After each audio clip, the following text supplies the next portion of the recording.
मेड़ तालुके जा उस्ताद साहिबान हिते वेठा आहिनि। हिते असांजा उहे बि दोस्त आहिनि, असांजा तंज़ीमी इख़्तिलाफ़ात हुन सां हद खां वधीक आहिनि।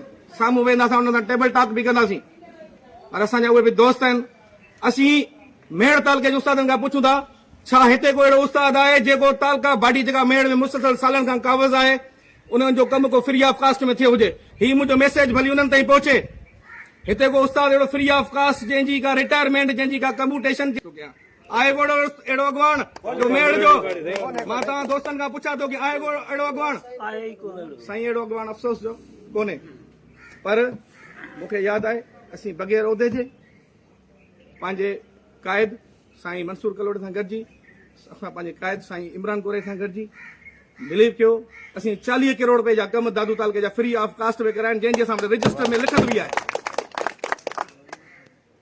असांजे दादू तालुके जो बहादुर सदर साईं इमरान कोराई हर वक़्तु कोशिशि इन इहा ई कई हुई त छो त हिनखे पंहिंजे बाबा जी तरबियत ॾिनल आहे, त उहो बि असांजो तालुके जो ऑफिसर रही चुको आहे। साईं मोहम्मद बख्श कोराई साहब, जेको एजेंटीअ ते हमेशह लानत विझंदो आहे, ही उन्हनि जो फर्ज़ंद आहे, ही पंहिंजे पीउ जी तरबियत ते हले थो, छो त एजेंटी ते आऊं बि लानत विझां थो। मां एजेंटियुनि ते लानत थो विझां, उस्ताद जा कम फ्री ऑफ कास्ट कराइणा आहिनि।